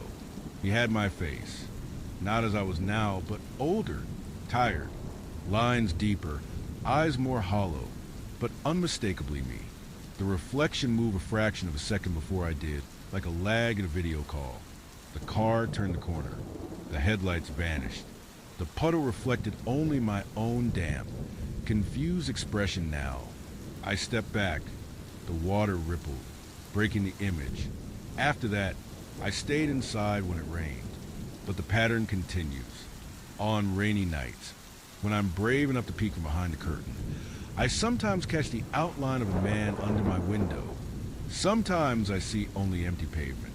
Sometimes, when cars pass, I glimpse an older version of my own face looking up in the reflections. I don't know what he wants. Maybe he's not waiting for me at all. Maybe he's still trying to figure out when he became the one standing outside, looking up at a life that's already gone. 2. Customer midnight on the Night Hotline. My job is to listen to people in the middle of the night. I work the late shift at a small call center. We handle all kinds of services after hours, customer support, crisis lines for different companies, that sort of thing. My portion of the phones is mostly boring. Billing questions, password resets, lonely people who talk too long about nothing. On rainy nights, the calls slow down even more. Something about the sound of rain seems to lull the world to sleep. Fewer complaints. Fewer small emergencies. Just the soft drumming on the windows and the quiet buzz of my headset. One night, sometime past midnight, the system beeped in my ear. New call. I glanced at the dashboard. The caller ID field, which usually shows a number, said, unknown. That's not unusual by itself. But the line under it, where the system tags their account, showed something I had never seen before. Customer, midnight. I frowned. Usually, that field has a name or at least an ID number. I'd never seen it display a time. Still, a call is a call. I took a breath, put on my polite voice, and answered. Thank you for calling. This is your name. How can I help you tonight? There was a long silence. No background noise. No breathing. Just faint static like a distant storm. Hello? I tried again, softer this time. I can hear you connected. Can you hear me? A man's voice finally replied. Quiet, calm, almost soothing. Yes, he said. I hear you. There was something familiar about his tone that I couldn't quite place. What can I help you with tonight? I asked. He chuckled very faintly. I think the better question, he said, is what can I help you with? I glanced at the dashboard again, more out of habit than anything. The timer had started counting the length of the call, but the customer field still read midnight. Sir, this is support line. I said gently, are you trying to reach a particular company or service? You're at work, he said instead, ignoring my question. It's raining. You've had tea, but you haven't eaten. Your neck hurts. You're thinking about quitting, but you don't know what you do instead. A small chill ran down my spine. That's a good guess, I said carefully. It's not a guess, he murmured. The rain tapped softly on the windows in the background. The office around me was empty, except for one other agent on the far side of the room, half asleep at their desk. Look at your screen, the caller said. I did.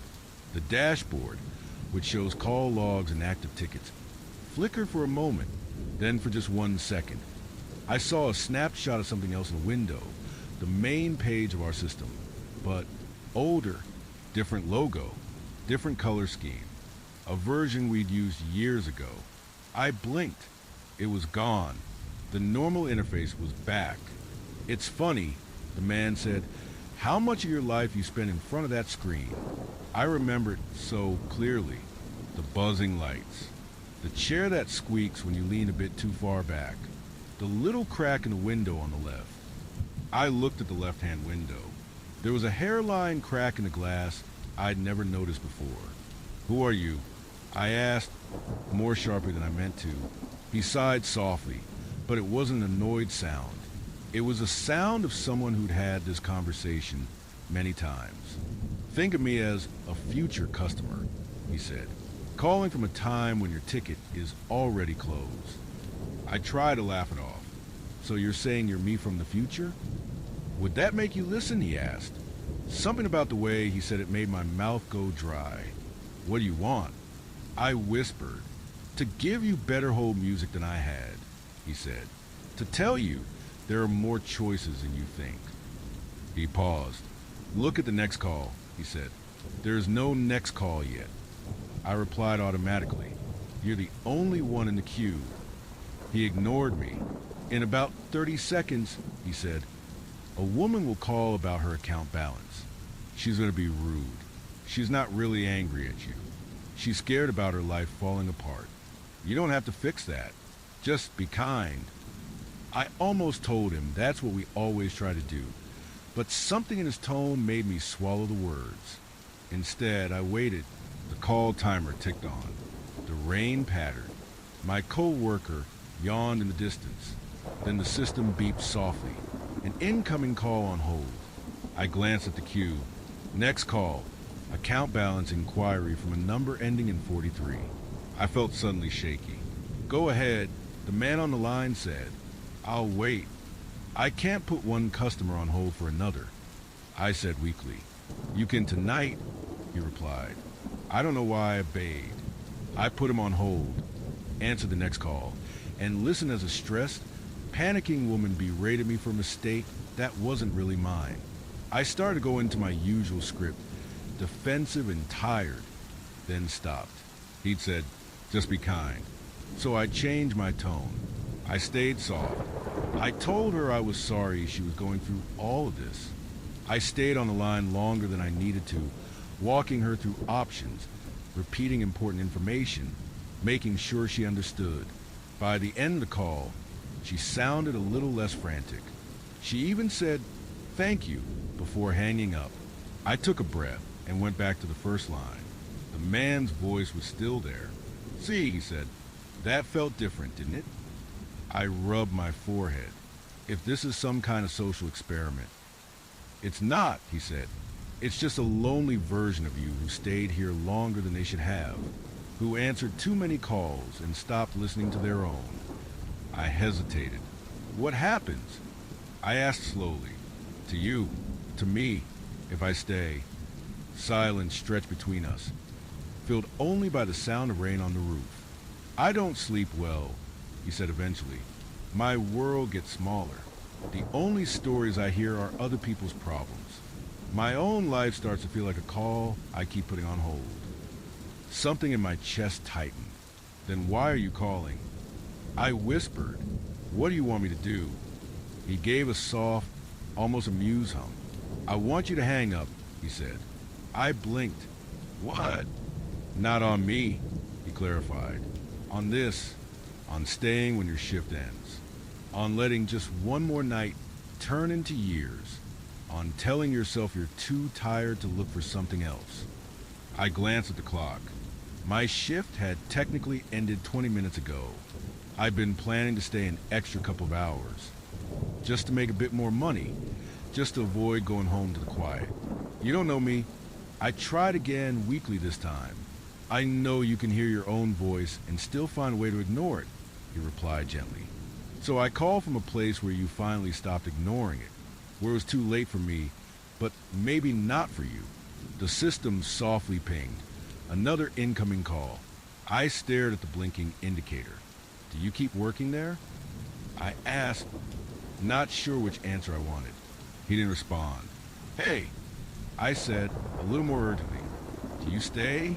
The line crackled softly, like distant thunder. No, he said at last. Not this time. My throat felt tight. Will I be okay? I asked.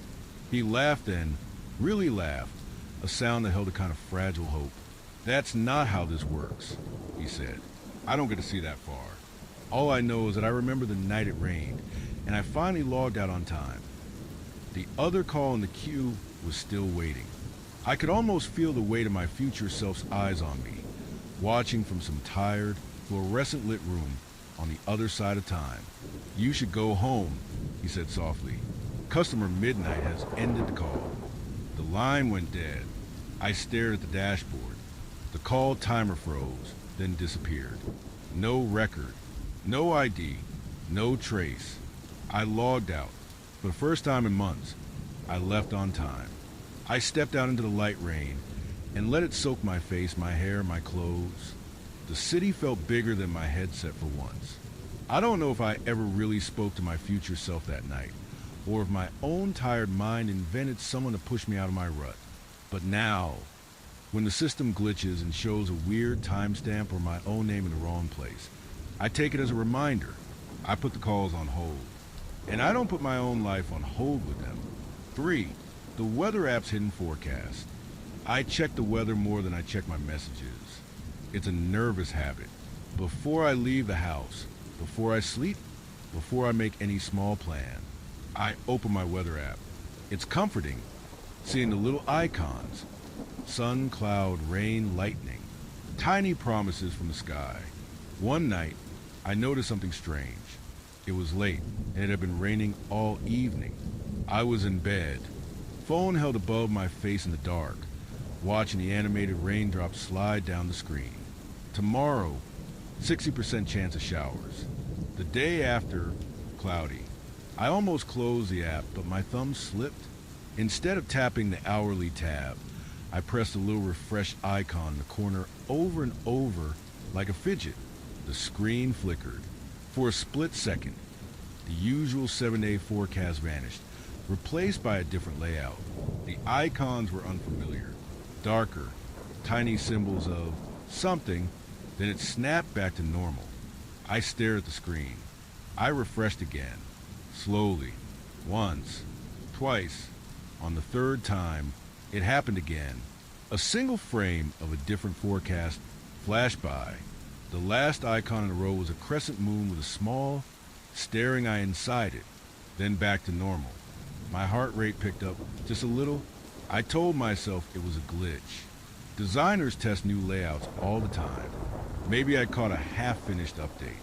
But curiosity is a patient thing. The next night, it rained again.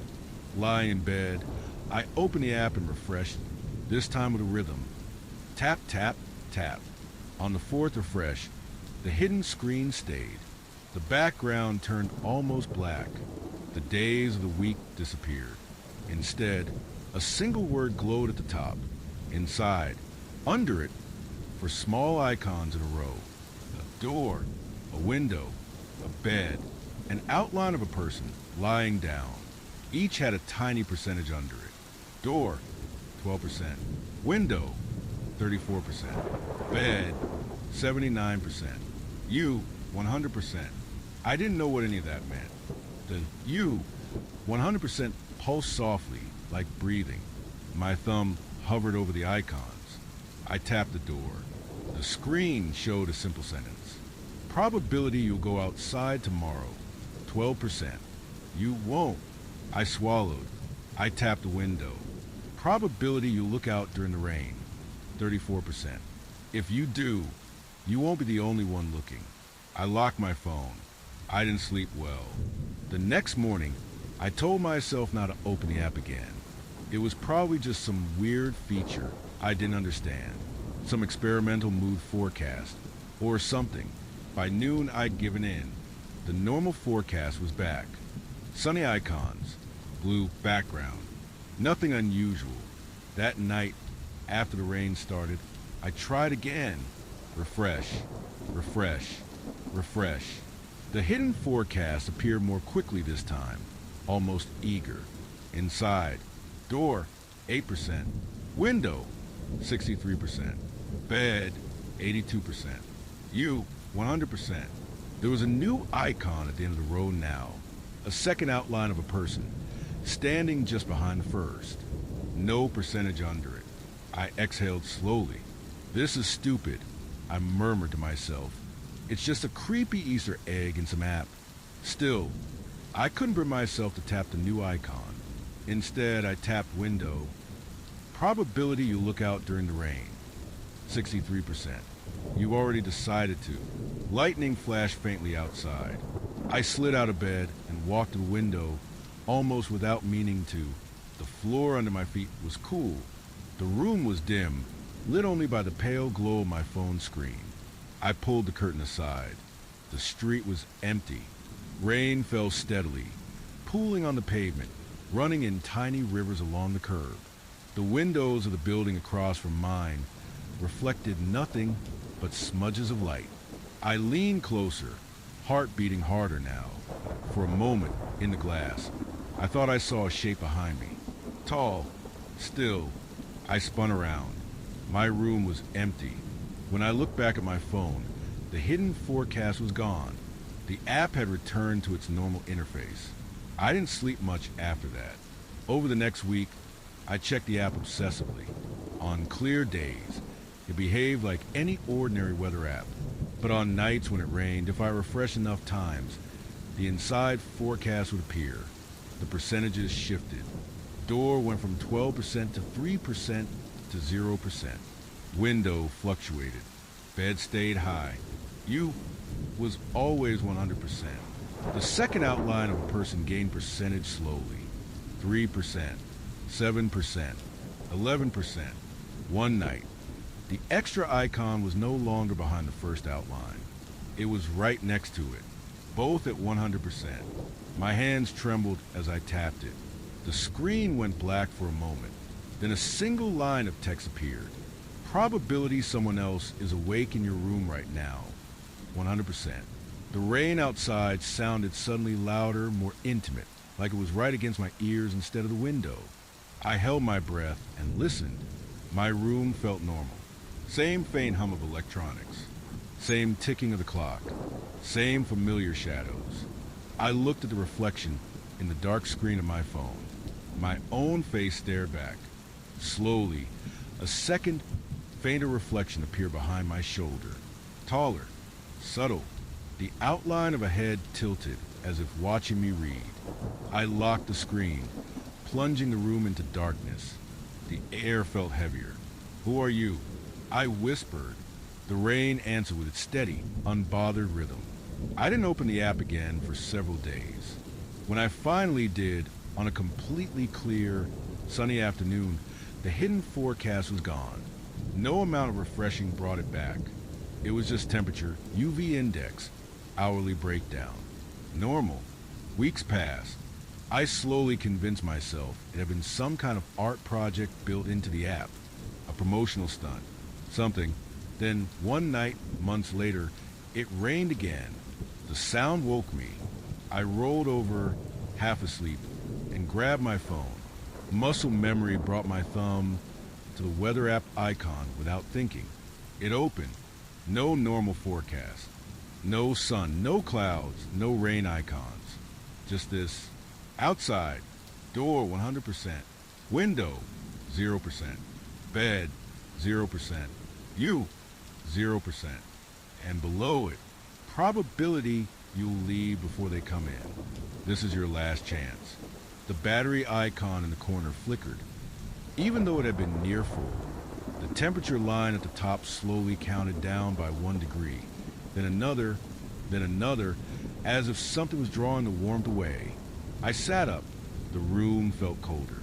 The window, which I always made sure to latch, creaked softly, just once, like someone testing it from the outside. I didn't wait to see the rest of the forecast.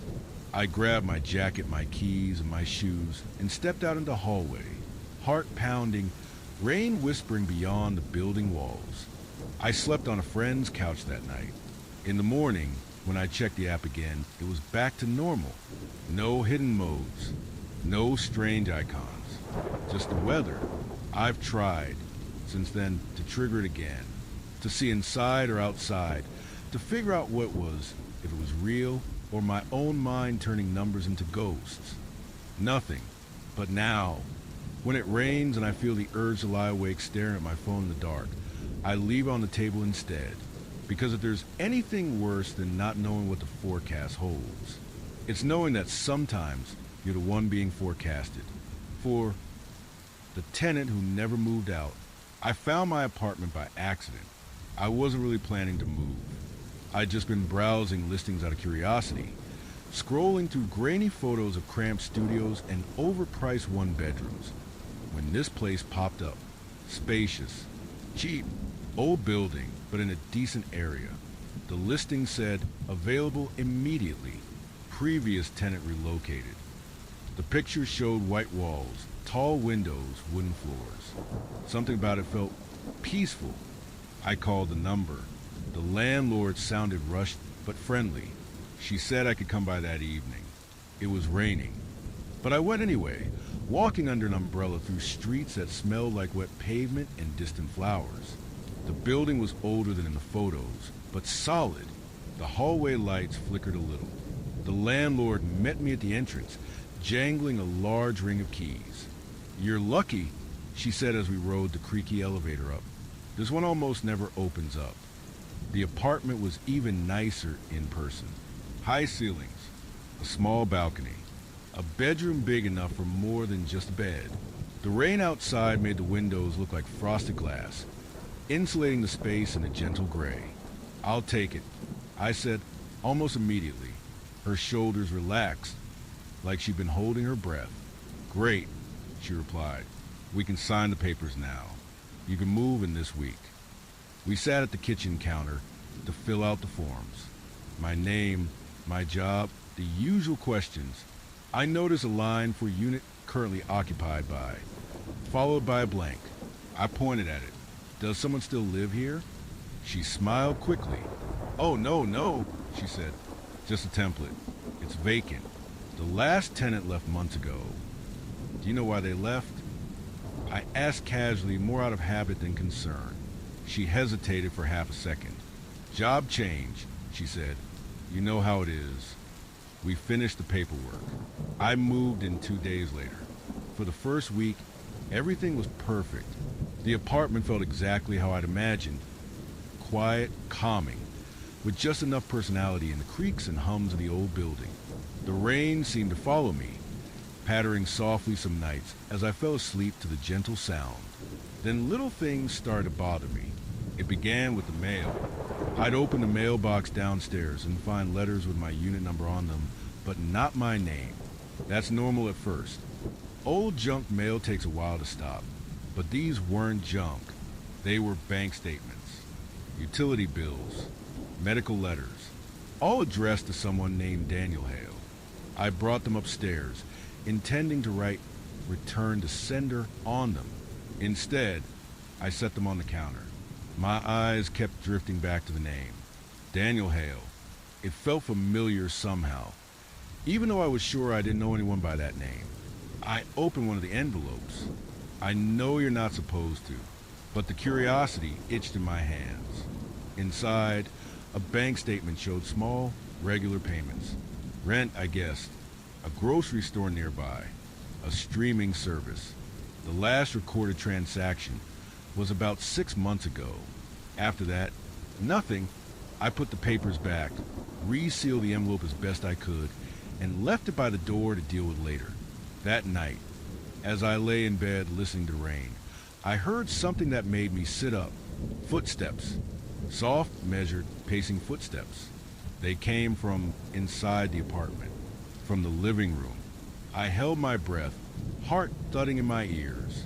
The footsteps were slow, almost thoughtful, back and forth, back and forth. Then they stopped near my bedroom door. The handle didn't turn. Nothing moved. I reached for my phone, hand shaking, and turned on the flashlight. Light washed over the door. The small gap at the bottom showed only darkness. I forced myself out of bed, opened the door quickly, and shone the light across the living room. Empty. The only sounds were the rain on the windows and the distant hum of plumbing in the walls. I checked the front door. The deadbolt was still locked from the inside, the chain still in place. I told myself the footsteps had come from upstairs. Old buildings like this carry sound weirdly. The next morning, there were 2 more envelopes for Daniel in my mailbox. I wrote, "And no longer at this address," on all of them and put them aside to drop off later. Days passed. Sometimes, late at night, I'd hear those footsteps again, always when it rained. Always slow and careful, like someone who didn't want to disturb me, but also didn't know where else to go. One evening, on my way in, I ran into the landlord in the hallway. "Everything okay?" she asked, smiling a little too brightly. "Yeah," I said, then, before I could stop myself, "Do you remember the previous tenant's name?" "The one before me." Her smile faltered for a second. "I manage a lot of units," she said. "Hard to keep track." "I've been getting his mail," I said softly. "Bank stuff, medical stuff, for Daniel Hale." She exhaled slowly. "Oh, him," she murmured. "Yes, he lived there for a long time." "Why did he move?" I asked. Her eyes flicked to my door, then back to me. "He didn't," she said, almost too quietly to hear. A chill slipped down my spine. "What do you mean?" I asked. She forced a smile back onto her face, but it looked more fragile now. "Look, no one has legally lived in that unit for months," she said. "You're the only tenant. All the paperwork's clear. If you have any maintenance issues, just call." "Okay." She walked away before I could ask anything else. That night, the rain was relentless. I turned off all the lights and sat in the living room, listening. At first, there was only the steady sound of water. Then, faintly, the footsteps began. Back and forth, over the same stretch of floor. I whispered into the dark, "Daniel." The footsteps stopped. The air felt thicker. "I know you're here," I said, voice shaking but soft. "I've seen your name. I've heard you walking." Silence stretched. Then, very gently, the floorboards creaked behind the couch, like someone shifting their weight. "I don't want any trouble," I continued. "If this still feels like your place." "I get it. I'm sorry. I didn't know." A faint, tired breath seemed to exhale near my ear. I couldn't tell if it was real or my imagination. The next morning, there was no mail in the box. Days went by with nothing for Daniel. No footsteps, no late night pacing. I started to believe whatever was lingering had moved on. Then one afternoon, as I was cleaning, I found something wedged at the very back of the kitchen drawer. A folded piece of paper with frayed edges. I unfolded it carefully. It was a notice, an old one. The paper yellowed, the ink faded. "Notice to vacate," it said at the top. The name under was Hale, Daniel. The reason, deceased. My hand shook slightly as I read the date. 3 months before I moved in. On the bottom, in a different pen, someone had written, "No next of kin, unit cleared, rent paid through end of month." I put the paper back where I found it. That night, it rained again. I lay in bed, waiting. No footsteps. But sometime around 3 a.m., half awake, I heard the soft clink of metal in the living room, like keys being set gently on the counter. In the morning, I found the envelopes for Daniel gone from their place by the door. In their spot was a single key I didn't recognize. Old, worn, not for any lock in the apartment that I could find. I keep it in a drawer now. Every so often, The mailroom accidentally puts one of Daniel's letters in my box again. When that happens, I bring it upstairs, write return sender on it, and lay it on the counter overnight. By morning, it's always gone. I don't hear the footsteps anymore. The apartment feels shared, but peacefully, like someone finally accepted that their name on the lease had faded. But they were allowed to visit as long as they stayed quiet. And sometimes, on rainy nights, as I fall asleep to the sound of water and old pipes, I think about all the places we leave parts of ourselves behind. Old addresses, old rooms, old habits of pacing in the dark. Some tenants move out, some are written off, and some, I think, just learn to live with the new people who come after. Top of form, bottom of form,